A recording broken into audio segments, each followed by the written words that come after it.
Hello everyone. So in today's class, what we'll do in module 1, we will concentrate on these topics, the wireless fundamental.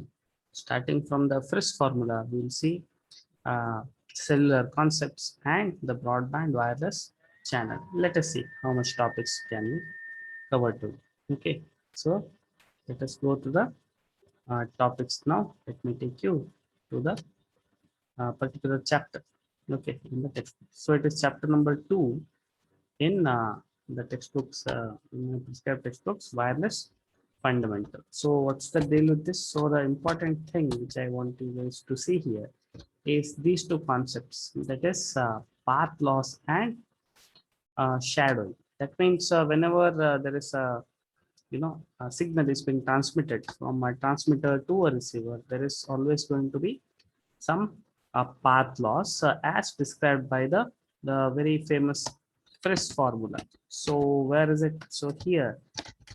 So this is the model that is used for a path loss. So path loss depends on the distance between the transmit antenna and the receive antenna. The distance D between the transmit antenna and the receive antenna, assuming that the signal, the transmitter is transmitting in all the directional, in the all directions, not a particular directional antenna that we are using. So one of the parameter is this D, the distance between the transmitter and the receiver, and the second parameter that decides the how much amount of loss is going to occur is the wavelength of operation.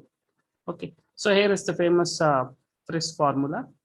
So the received power depends on how much power was transmitted to the transmitter.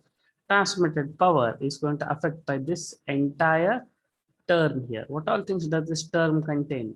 So you can see the gain of the transmit antenna, gain of the receive antenna. So that means either it's the power of the transmitter or the receiver, their gain. Then afterwards, it's quadratically related to the distance between the transmitter and receiver. You can see there is a square term here. Okay. Then there is 4 and pi along with the whole square. So as and when the distance increases, the power what you are going to receive at receiver is going to reduce drastically. The next thing that you see, which is a curious one, is the lambda. Lambda, once again, lambda equal to C by F, as we know. See here, lambda equal to C by F, as we know. So as and when the lambda value increases, the receive power is going to increase, or as and when lambda is going to decrease, okay, the receive power is going to decrease. So how does it affect us, by the way? So it means as and when lambda increases, the frequency reduces, right? Or as and when frequency, we try to increase frequency, right?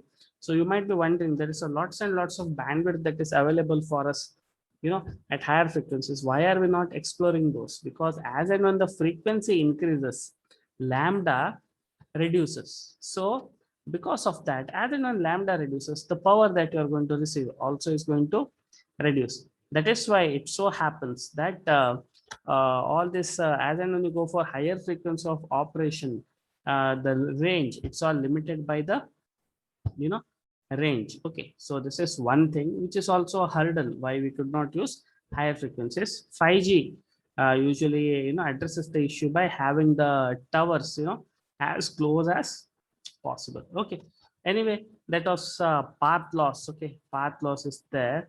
Then one more thing that affects transmission and reception is the second term that affects is shadowing, because the model that we discussed earlier was taking into consideration that there is nothing between the transmitter and receiver, which is not true, right? There can be so many things between transmitter and receiver, right? That can be so many. That can be a tree, receiver might be a mobile person carrying a mobile, going in between, right? The trees and the buildings are the obstacles. That's why what happens is there is a term occurring in this particular formula. We are not that much into it, but I thought, let me tell you what is this shadowing. So it's a random process.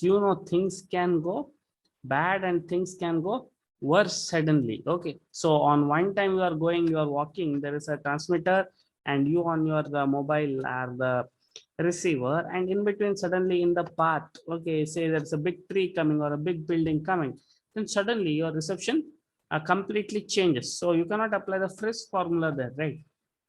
So entire thing completely change, indicated by this particular random process, So these are the two terms, okay, which are the perils of this wireless communication: shadowing and path loss, multipath fading. That is completely different, okay. But these are basic things, okay. And so these two things only have given the rise to this particular idea of cellular system, which is mentioned in your syllabus, okay. So what's the deal with the cellular system, by the way? What's the deal with the cellular system? How a cellular system works? So the idea for a cellular system is to increase the capacity, okay, is to increase the overall capacity, okay. So how does it do, by the way? How does it work, by the way? Now, suppose I happen to have a big cell here, say something like, let me take this particular hexagon shape of area or a circle maybe. Say I happen to have an antenna, transmitter here, okay, transceiver, and suppose I'm entitled to use some 49 frequencies. Say I'm entitled to use some 49 frequencies here, okay. 49, is it too much of a number? Okay, say it's a random number, okay. Let us say I'm entitled to use 49 frequencies here, and so that means those slots are available to me. So at a time I can serve this particular tower can serve 49 connections. That is cool, okay. 49 connections, that is cool. Now when things will go bad,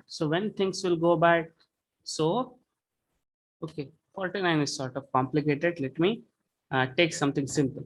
Now, suppose I happen to have an area. Once again, I'm doing this. Okay. So I was wondering, how to explain that. Okay. Now, suppose there is a tower here. And now, suppose there are, say, 25. Say there are 25 frequencies that I am enabled, that I am entitled to use. Okay. Suppose this entire bandwidth is what I have subscribed to, where I have been assigned this 25 frequency slots, which I can use at any instant. Okay, 25 slots which I can use at instant. So moment there is a 26th call coming in this particular area, 26th call is drop straight away. Okay, so that is how I am limited. Okay. So in this particular case, what's going to happen? Now suppose if at all I got more number of subscribers in this particular area only. Okay, suppose I got more number of subscribers. Suppose I have something like, say, 92, say 58 number of subscribers who want to make calls in this particular area, but I am entitled to only 25 simultaneous connections. In such case, what shall I do?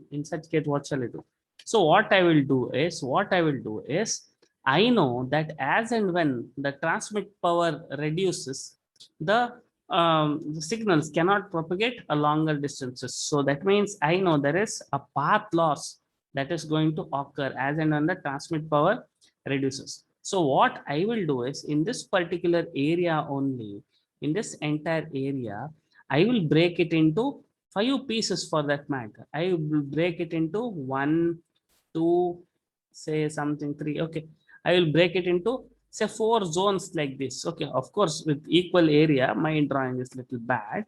And then I told you, instead of one tower, now I will install 1, 2, 3 and 4 towers. So what has happened with this, by the way?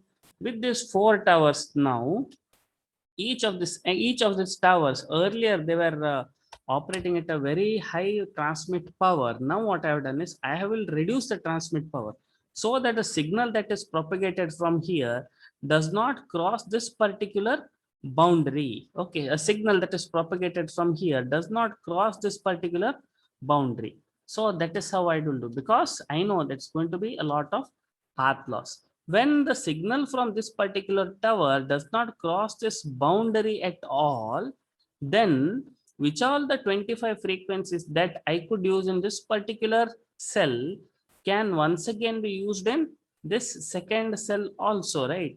That's what it means. Is there any interference that's going to happen, by the way? Of course.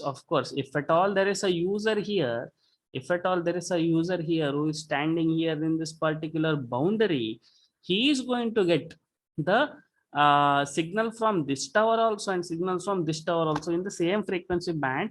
He is going to get confused. Okay, so there is an interference. Okay, there is a co-channel interference. But otherwise, if at all there is user who are most of them are nearby the tower, they do not have any such issue. And by splitting this entire cell into 4 such smaller segments, what I have done is now I can serve 100 concurrent calls, right? I can serve 100 concurrent calls using the same bandwidth of operation. What went wrong, by the way? So only thing is I had to go for, instead of 1 tower, I had to go for 4 towers. And now suppose there is a person, gentleman here, who is communicating in this particular band. Okay, maybe he's going on a vehicle, and as and when it crosses from one side to another cell, in such case I have to do this handoff. Okay, the call that should be transmitted from this particular channel, this particular tower, it should be handed over to this particular tower. Okay, so it's called as, what's the term? Handoff, right? I think that's the term. Okay, should cleverly transfer. Then again he moves here, because now that the area I have reduced into 4 smaller cells, as and when there is a movement occurring, you have to do this handoffs. Fine, now since you are getting 75 additional customers and you are getting a revenue, you don't mind, right? Some software will do it, some software be doing it. So how did we do it? By the way, we took the path loss as a advantage for us. We took the path loss as an advantage for us, and that is the idea of a cellular communication. So usually 4 is not a number, I guess. Usually you can see cellular factor, yeah, it can be certain set of numbers only. So whatever technique I did, I would say is cell reuse factor of 1 by 4. Here author has taken a case of 1 by 3. Okay, so what can go wrong by this? So that was a cellular concept. It increases the capacity. Okay, it increases the total overall capacity, allowing more simultaneous connections. And what can go wrong, by the way? What are the things that affect? So as I told you, one of the issues that is affecting this is the handoff, transferring the call from one cell to another cell. And then there are certain problems. Okay, what is this? So the second problem that occur here is, so here you can see handoff process. Okay, so this is the handoff process. Okay, means of seamless transfer of a connection from one base station to other. Okay, so this becomes a challenge. If this becomes a challenge, usually we will see in all the textbook, the cell has been divided into what is that rate, by the way? Remember this term, the frequency reuse factor of 1 by 7 is what we will see usually. Okay, 1 by 7 is the usual drawing that it is given. Okay, there are certain perils of this particular scheme of cellular communication. You can see here there is a diagram given, okay, where a hexagonal cell has been broken down into 7 areas, and the transfer power, the transmit power has been reduced so as to take care that there is not much of interference. But what can go wrong, by the way? Now see here, now suppose, yeah, now let me take that number 49. Now suppose if an entire cell was authorized to use 49 frequencies. Now since there are 7 cells, what I am doing here is all these cells here will be given 7 frequencies for first one, 7 frequencies for second one, 7 frequencies for third one, 7 frequencies for fourth one. So whatever frequencies that are used in this particular cell, the 7 frequencies will be again used by not in the very neighboring cell, because there is going to be interference near the boundaries, right? There is going to be interference near the boundaries for the users. That is why what they will do is this: if this cell is here, the frequencies are allocated such that the same set of frequencies are going to occur at certain distance only. So you can see these 7 frequencies are again occurring here, or they are occurring here at this much great distance. Okay. So what's going to happen? There is no co-channel interference. What is this co-channel interference? In the cellular, in the same frequency band. Okay. If at all there is a user who is using a frequency F1, and in this particular band also using the same frequency F1, and it doesn't mean that the transmit power doesn't exceed here. No, it exceeds. You get a lobe from this side also, you get a lobe from this side also, and there is some signal to interference ratio. See the term I am using here, it's not the signal to noise ratio. Usually the terms that are used were signal to noise ratio, but here the problem in cellular communication is it's not the noise. Okay, noise can be handled. Noise can be handled. The problem here is the other signals. Okay, the problem here is other signals. Okay, from different frequencies or from the same frequency that is being reused. Okay, so see here the terms. What is this? Co-channel interference, which comes from other users in the same cell. Other user in the same cell. Now suppose there is a cell here, something like this. Say there is a cell here in the tower, and say there is a user 1 and there is a user 2. Okay, so there is a large power that is being transmitted from here to here.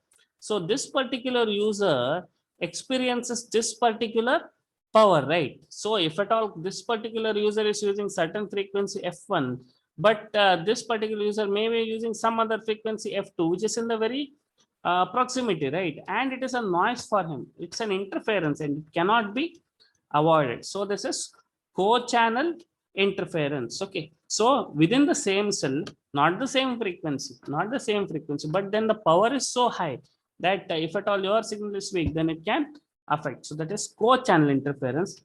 Then there is something called as other cell interference, wherein in the neighboring cell, similar set of frequencies are coming, not in the neighboring. As I told you, at some distance far away, the same set of frequencies will be used once again, right? Say from this particular tower to this particular tower, say the same frequencies are being used, and user somewhere here might get, this particular in the same frequency band, and he is sort of confused which one is a signal and which one is a noise. So it is called as other cell interference. Okay, so these two factors come into picture. So that is why it is the term used here is signal to interference ratio. What sort of interference? Co-channel interference and other cell interference. So how does it affect, by the way? How does it affect, by the way? So you should be very careful on the cell reuse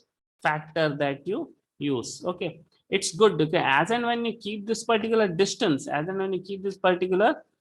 distance as far as possible, the things are fine. But when you try to do that, you should go for more number of cells, which increases the infrastructure of the towers. And second thing is you should take care about this handoffs. Okay, you should take care about this handoffs. Okay, so here the co-channel reuse ratio is given as the distance between the center to the nearest co-channel cell D, as I was telling, and then this R. What is this R, by the way? R is the radius. Okay, R is the radius. Okay, so this is a parameter that comes into picture. So yes, so this is a term. So here you can see the signal to interference ratio. A formula has been given which depends on the signal that is supposed to be transmitted and interference from all other channels.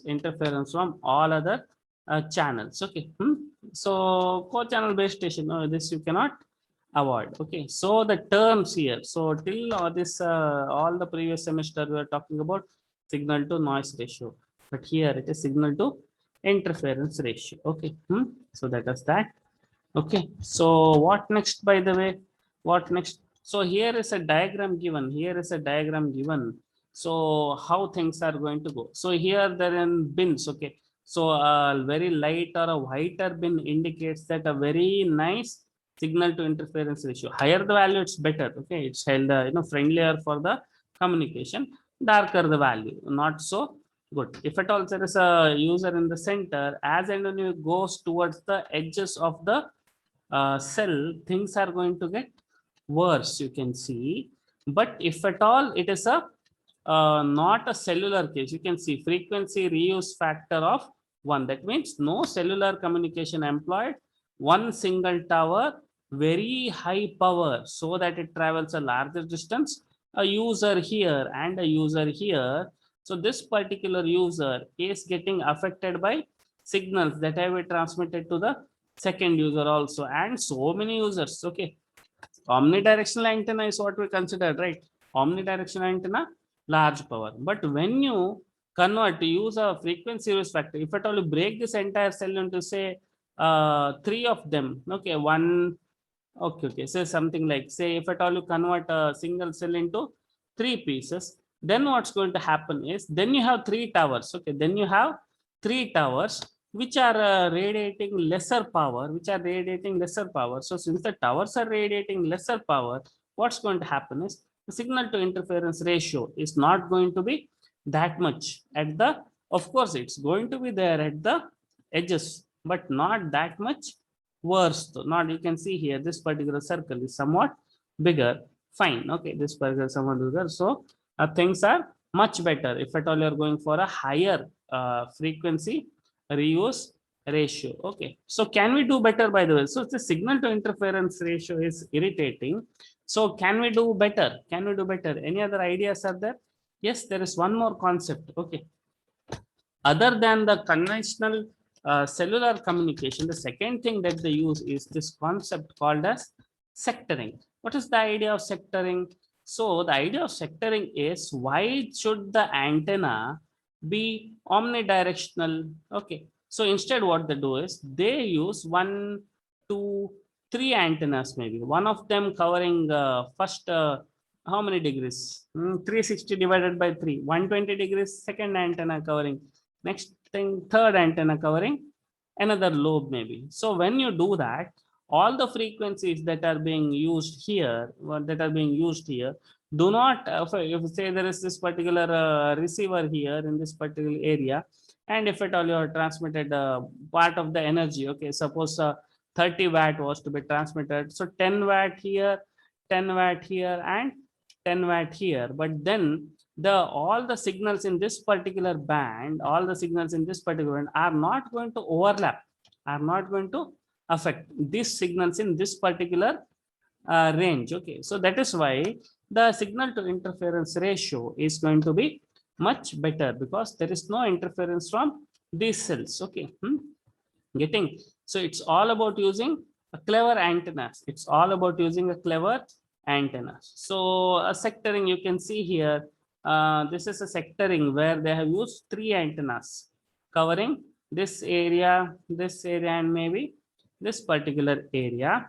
Okay, so that these two lobes will never interference with the signals in this particular lobe, and signal to interference ratio is much better. Whereas here, this you can see is 6 sector cell. This is even better. Okay, 6 is even better. But then to be able to do this, so what you have to do here, you have to go for 3 antennas. Here you have to go for 6 antennas. Then you have to control the lobes. It's not that easy, but the method works. It's called as sectoring. So you can see here, author has given a very nice diagram. Okay, so you can see, though sectoring is an effective and a practical approach to the OCI problem, it is not without the cost. Sectoring increases the number of antennas and reduces the efficiency due to channel sectoring at the base station. Trunking efficiency. What is this trunking efficiency? I think we should Google this. Okay.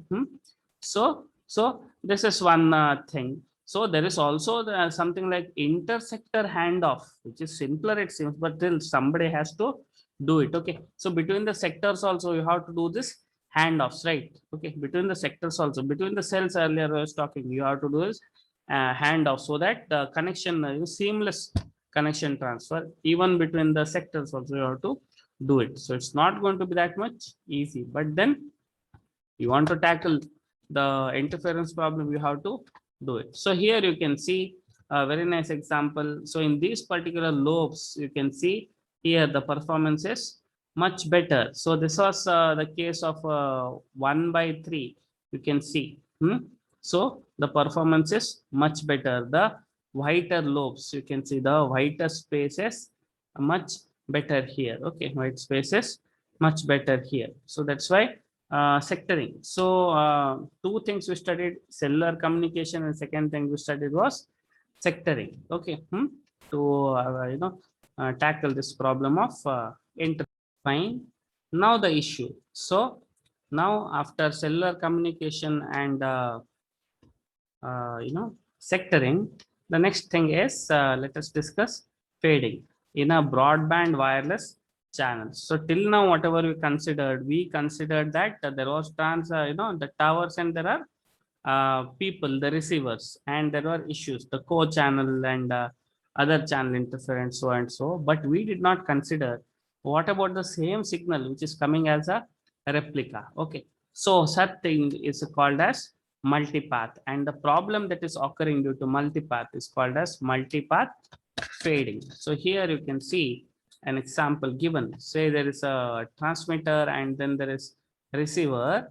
Then the data, the signal from transmitter doesn't simply come through a single path. Rather, it can have many paths, okay, with the reflection, then again, local scattering also. Okay, there will be so many paths, and because of this I had done an elaborate class, right, on how things go bad, and the thing what we call is a multipath fading is going to occur. So here you can see a detailed picture is given in terms of impulse response of such a channel. So whatever the signal that is sent from transmitter to receiver can be occurring. Okay, we can get several replica. Okay, so this is a model where they assume that all the replica are going to occur after certain fixed time interval, which is not the case, but then a modeling, okay, it's fine, I guess. Okay, so they are going to occur after a certain time. You can see the same replica occurring, and after certain time instant, okay, after certain time into the entire things, okay, in the model can change drastically. So the model of multiple paths that existed at time instant t1 when a person was there in a particular place, as and when a person switches the location, which is of course right, you are talking to your mother, walking on a road, and then when you move to different parts of the road, wherever in some places there are lots of buildings, and some places there are only trees and buildings are missing. So suddenly the entire behavior is going to change. Even the multipath nature is going to change. That's what this particular diagram indicates, that the impulse response is going to change with respect to time also. It's going to change with respect to time also. So, by the way, how is this thing modeled, by the way? The terms that are going to come into picture here, the terms that come into picture here are four of them. Okay. So, whatever we discussed in the previous class is called as time delay spread, right? Whatever we discussed in the previous class is called as time delay spread. That means uh, till what time, the larger the delay, okay, till how much time interval. Say you sent a pulse, a square pulse like this, after how much time does this pulse occur at the receiver, and to what extent does this pulse occur again. Okay, or to what extent this particular pulse occur again. This is called as time delay spread. That means you send a pulse of say one bit duration of say 1 millisecond, but whatever you receive, say it turns out to be something like 2.3 milliseconds. So then we say that there is a time delay spread here. There is a time delay spread here. So how to take care? So to take care about this, what you have to do is your bit duration should be made much larger than the time delay spread. Okay, so that means reduce the speed, of communication. If at all you do that, then you can tackle this particular thing. So if the bit duration is if the time delay spread is large compared to the bit duration, then some of the frequencies, higher frequencies, are going to get affected, and then your entire transfer becomes frequency selective. Our aim should be making the entire channel frequency flat. Okay, entire thing frequency flat. So along with time delay spread, there is a term called as coherence bandwidth. That means, as I said, if at all you go for a high bandwidth communication means a high frequency of operation, right? High bandwidth communication means high frequency of operation. What's going to happen? Your bit duration is going to be very small. Your bit duration going turns out to be very small, and because of that, you are, see here, compared to time delay spread, your bit duration becomes smaller, so some frequencies are going to get affected. What is the solution?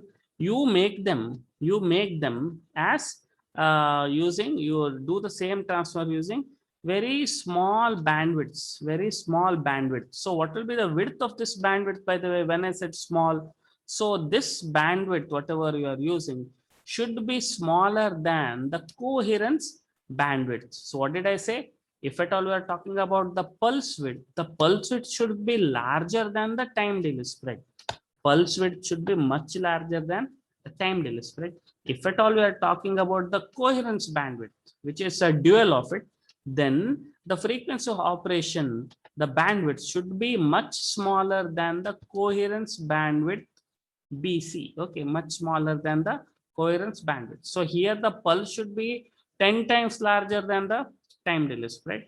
If at all we're talking bandwidth, it should be 10 times smaller. Okay, it should be 10 times smaller. That is the thing. Okay, so usually this time delay spread and the coherence bandwidth, that's what OFDM does, right? If at all there is a communication, something like this, and if at all you find out that the coherence, say I have a bandwidth of a channel, the data transfer is say something like 100. Okay, and I come to know that my time delay spread is such that the coherence bandwidth BC turns out to be something like say 40 maybe. Okay, if at all I find out that the coherence bandwidth is 40, you can see this is 100, more than 40 we have having problem.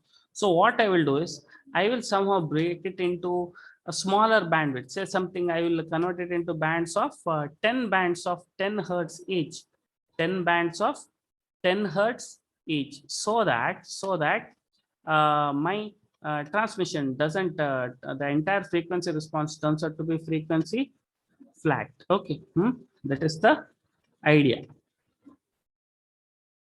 Okay, something similar occurs in the frequency domain also. So what is the deal with the time domain?